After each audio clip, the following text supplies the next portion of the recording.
Hi, I'm Bill Flash. I'm the president of the Patterson Rotary Club. I'd like to welcome you to the first episode of our new monthly show about Rotary. Most people are aware of Rotary, but they know very little about it. So the purpose of this series is going to be to let people know what is Rotary and what impact does it have on your world. I'm here with Peter Hansen. Peter has been a Rotarian for over 7 years. He's a past president of the Patterson Rotary Club, and he currently serves as assistant governor in Rotary District 7210, Region 7, which is, by coincidence, the exact viewership of this network here. Hello, Peter. Hello, Bill. Thanks for being here. Thank you for having me. Peter, our show is going to be done in 3 segments. The first one, we're going to talk about Rotary worldwide. The second segment, we're going to talk about local Rotary, what local Rotary is. And then the third segment, we'll talk about local events and activities of the local Rotary clubs. So let's start with the obvious, the big question. What is Rotary? Rotary is the oldest service organization in the world. We make this world a better place. 1.2 million people in 34,000 clubs in over 200 countries. Not even the United Nations, which Rotary helped found, is in 200 countries. And we are the only non-governmental organization with a permanent seat at the UN. Our motto is service above self, and we make the world a better place. Wow. So I'm hearing you say that Rotary is a very big and old organization. I think it's 110 years old, and you say 1.2 million members worldwide. But tell me, what is Rotary to you? Rotary, to me, gives me an opportunity to give back to the community. My roots, the way I was brought up and the way I brought my children up, was to serve, to be of service to others. And Rotary gives me that opportunity on the local level here in Patterson and in Region 7. So what I'm hearing you say is that Rotary is a club, a service club, and maybe if you were to belong to a car club, the members would be interested in cars. If you were to be interested in a cooking club, they'd be interested in cooking. But this is a service club, and these people get together to do service, to make the world a better place. That is the common goal, the common theme. And it's interesting that you should mention these individual club type things. And in Rotary, which is that very large organization, we have Rotary action groups that cover those exact things of like interest to people. So you're working with people who care about the community, who are of service to others, and also have interests that join together. Well, that's neat. Now, tell me, really, who are Rotarians? Rotarians are your neighbors, your local business people, individuals and professionals. They may own businesses, they may be school teachers, school superintendents, they could be retired, they could just be starting out. We are of all shapes, sizes, sexes, and ages. So it doesn't have anything to do with political or religious affiliations, and really pretty well anyone can join? That is the case. If you are, we have a 4-way test, and you need to be an ethical human being. You need to be truthful, and you need to be fair. Those are the guidelines. If you aren't, or if the things that you've said and done don't show that, you would not be invited to join. Can you tell me a little bit about the history of Rotary, where and when it was founded, and a little bit about the tenets? Paul Harris founded Rotary in Chicago in the early part of the 20th century, and it was intended to be a business networking organization that taught ethics in business, or that preached ethics in business, that you needed to be that ethical person. You didn't make side deals. You didn't do underhanded things to knock out the competition. And that's how we got our start. And that evolved into an organization that provided services to the community and then grew to other cities in the United States and outside the United States to what Rotary is today, with over 34,000 clubs in over 200 countries. Wow. Now, I understand that the name Rotary came about from the meetings, that they would rotate from one person's office to another person's office for their weekly meetings, which is something that I just found out recently. I think it's some interesting trivia. Tell me about Rotary worldwide. What kind of projects? It seems that these little clubs get together locally, but they're all part of this worldwide organization. It seems like a lot of power there. What kind of projects does Rotary accomplish on a global level? On a global basis, as I mentioned, the polio eradication is probably the #1 initiative.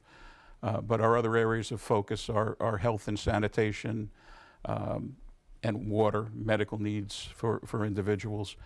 We have an affiliation with Shelter Box, which provides emergency shelters to displaced persons due to natural or man-made disasters. They're no longer able to live in their home, and Shelter Box provides basically a home in a box. And it's those simple things, getting a tent around you for privacy and to stay dry, blankets, shovels, water purification. They make you feel human again instead of a refugee, if you will. I'm very compelled by the Shelter Box program, and I think we're going to have an upcoming episode dedicated just to Shelter Box. But what else besides Shelter Box? I think we haven't talked about Polio Plus. Tell me about the history of Polio Plus and Rotary's involvement. Well, Polio Plus is the contributions that each and every Rotarian make to the cause of eradicating polio. Okay. And we have eradicated it in all but 2 countries. There are less than 20 cases in the world today. Wow. And we are very, very close to ridding the disease completely from the globe. Once that happens, it's over. There will be no more polio. Extinct. Yes. But there are cultural differences in some of these countries, in these final 2 countries, that make it very difficult for them to trust Westerners and trust that the vaccine is for good purposes. And I think that most of the people watching this show don't remember a world where Rotary needed to step in and intervene with polio. They don't remember a world where polio was so prevalent, so debilitating, really an epidemic. So it's neat that Rotary stepped in and has been able to make such progress there. Now, you also talked about water, clean drinking water. Can you tell me about some of the projects Rotary is doing worldwide? Sure. Well, for example, in some of the developing nations, they don't have a central source of drinking water in their village. They might have to walk 2 or 3 miles to bring back buckets of water that they use for washing, cleaning, and drinking and cooking. Rotary had a program called Play Pump. And what Play Pump was essentially, it was one of those merry-go-round type things that you run alongside as a kid and spin around on. And that function pumped water up from underground. So while the kids were playing, instead of hauling water 2 to 3 miles, they were providing fresh water, which was cleaner than what was available in the local streams, right there in the village. That's fascinating. I think that's a really neat invention. It's a neat application, and I think it's also interesting that we take for granted things like a world without polio or fresh, clean drinking water. There are parts of the world where that's not a reality yet, and Rotary is helping to make that happen. This is true. There's over 600 million children under the age of 5 die due to the lack of proper health and sanitation. So Rotary is a global organization, and they're accomplishing wonderful things on a global level, but let's shift to a local view of Rotary. Can you tell me a little bit about the local Rotary, the structure of Rotary Local, the local clubs, et cetera? Sure. Let me drill down a little bit from District 7210, which encompasses 9 counties in the Hudson Valley. We are in Region 7. 7210 has 60 clubs and 1,600 members. And we are in Region 7, which has 5 clubs and about 160 members. Mm-hmm. Those clubs are located in the hamlet of Lake Mahopac, the town of Carmel, the hamlet of Patterson, village of Pauling, and in Brewster. Okay. So you were saying that there's 5 local clubs, and that's almost a direct overlay of the viewership of this network here. Now, tell me a little bit about the meetings that those clubs have.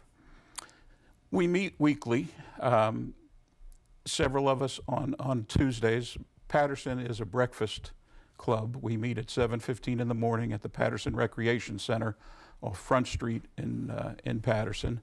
The meetings last about an hour and 15 minutes, so usually you're out of there by 8:30, which is time to get to work and start your day. Mm-hmm. The other clubs in our region are lunch clubs that meet on Tuesdays, Wednesdays, and Thursdays. Okay. So the club that you and I belong to is the Patterson Club. We meet on Tuesday mornings. Every Tuesday. Tell me a little bit about the meetings. Tell our viewers a little bit about how a meeting goes and whether they're welcome to join. Sure, my pleasure. I had the opportunity to be told about Rotary from one of our local businessmen, and I recognized that it was in synergy with my habits and my culture as a human being. And when I went to visit Rotary for the first time, there was a group of people in there having a blast. They were having so much fun at 7:15 in the morning. It was laughter and jokes, and when it came time for the meeting to start, everybody settled down. We had a speaker who would talk to us about a particular subject for the day, and we could ask questions, and we learned something at the same time. And we talked about our fundraisers, what was coming up next, what needed to be done, what needed to be worked on, and that type of thing. So I really felt like I was part of a good group of people from the get-go. Mm. And I hear you mention our fundraisers. I think that we have some slides that we can put up in a few moments. But tell me a little bit about, so at the meetings, it sounds like you have a lot of fun. It sounds like there's some silliness, but you also get important things done. Can you tell us a little bit about some of your fundraisers? So let's maybe start with Men Who Cook. Sure. Men Who Cook is an annual event for over 20 years where professional chefs and local individuals who like to cook bring in dishes enough for 300 people. Everybody gets a taste. There are about 40 different chef stations, and we charge admission for that. And that's a big fundraiser for Rotary, and it's a blast. I've never met anybody who's gone who did not have a good time. And that's usually the last Saturday of April. Always the last Saturday in April. It's yes. a sellout. It's a lot of fun. It's a sellout every time. And each year that raises, would you say, close to $20,000? Yes. Okay. Now, there's another fundraiser that the Patterson Club has, which is called the Blues and Barbecue Festival, which I think is the weekend after Labor Day? Yes. Okay. Tell me a little bit about the Blues and Barbecue. Well, Blues and Barbecue was the brainchild of yourself, Bill, and it was a wonderful brainchild.